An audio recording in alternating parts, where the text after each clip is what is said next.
क्या समस्या है? मेरा जन्माष्टमी का जन्म है 12/8/1982 का, लक्ष्मणगढ़ सीकर राजस्थान का। अच्छा।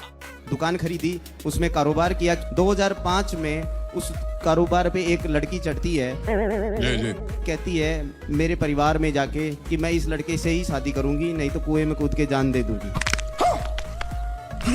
परिवार एग्री हो जाता है और शादी हो जाती है। 2006 में बच्ची हो जाती है। 2011 में हम दोनों की शादी से सब लोगों को जलन हो जाती है और लास्ट में डाइवोर्स करवा दिया जाता है। अरे देवा। 2013 में बहुत अच्छे परिवार का रिश्ता आता है और धूमधाम से वापस से घोड़ी बैंड बाजा बारात से दोबारा मेरी शादी हो जाती है। क्या बात है? जी हाँ। परिवार बनता है। 2017 में सर फिर से डाइवोर्स करवा दिया जाता है। रुको जरा, 2 लड़कियों की जिंदगी बर्बाद होने के बाद भी कहानी नहीं रुकी, मेरी बेटी भी चली गई। सबर करो। तीसरी शादी 2020 में होती है सर। 2020 में मुझे फ्रेश रिश्ता दिया जाता है 2 डाइवोर्स होने के बाद। कुछ ना कुछ तो गड़बड़ जरूर है। कौन करा रहा था आपकी शादी बार बार? पेरेंट्स ही उस शादी को लास्ट में तोड़वा देते हैं। जो लड़की का सामान आता है दहेज का, उसको बांट लेते हैं और लास्ट में बेटा, मतलब आपके माता पिता मेरा दहेज गेम का खेला सामान रखने के लिए बार बार शादी करा रहे हैं आपकी। बताइए सर क्या करूं मैं।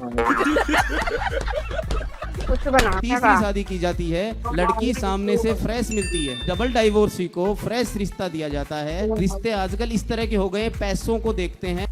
सिस्टम पार देंगे। तीसरी शादी में तलाक की पोजीशन बनी हुई है सर। अभी है? हाँ, अभी और हुआ नहीं तलाक? अभी हुआ नहीं, मेरे साथ नहीं रह रही है वो, उनका चाचा के साथ अफेयर है। ये सब क्या देखना पड़ रहा है?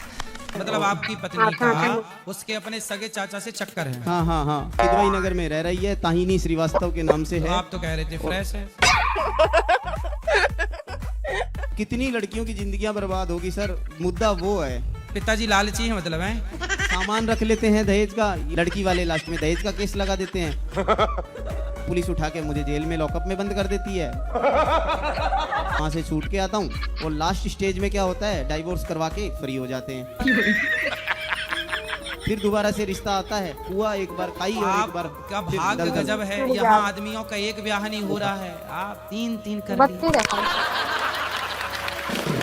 शादी के फोटोग्राफ अगर आप देखेंगे हाँ, तो आपको विश्वास नहीं आएगा, इतनी सुंदर ऐश्वर्या राय से भी सुंदर सुंदर लड़कियां आ रही है और शादियां हो रही है।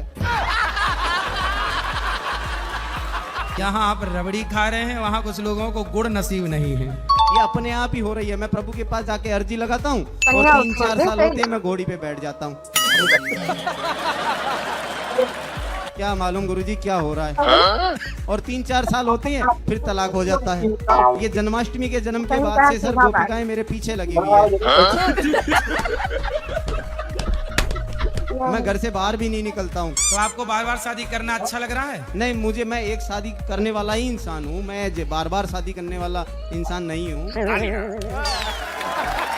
सुनो, इनके पिताजी अब ना तुड़वाओ तुम बुढ़ापे में सज्जन, शादी। यदि अब तुमने तुड़वाया तो अगले 4 जन्म तक तुम्हारा ही ब्याह नहीं होगा, क्योंकि 4 बार तुड़वा चुके हो। फिर कर लेना बच्चे पे। गुरुजी हमको ना तो गुरु में ध्यान लगता है ना परमात्मा में, इसके लिए मैं क्या करूं? कहाँ मन लगता है? कहीं नहीं, किसी चीज पर नहीं। क्या बोला तो फिर से? खाने में, पीने में, सोने में, किसी चीज में नहीं। लड़ाई में, झगड़ा में, कुछ में नहीं। प्रपंच में नहीं। तो फिर कहाँ क्या करती रहती है? वही बस ऐसे दिन भर सोए रहते हैं गुरुजी। अच्छा, सोने में मन लगता है जी।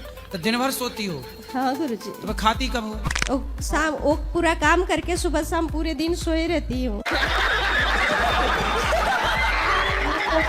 अच्छा, खाने के लिए जागती हो, खा के फिर सो जाती हो? सो जाते हैं गुरुजी। फिर उठी, फिर बनाई, खाई, फिर सो गई। हाँ। अच्छी हैं आप। अच्छी कैसे लोगों को हैं तो गुरुजी? नींद की गोली खानी पड़ती है सोने के लिए, आपको बिना नींद की गोली खाए बिंदास नहीं नींद आती है। बात तो सही है। आज के युग में जिसे बढ़िया नींद आए और बढ़िया भूख लगे वही सबसे अमीर है। खूब भगवान नाम जप करिए, श्रीमन नारायण श्रीमन नारायण। बस जपते जपते सो जाया करो और अच्छा सो दिन भर, क्या दिक्कत है? पति कहाँ है? पति तो काम करते हैं। अच्छा, और आप सोती हो? जी। अच्छा है।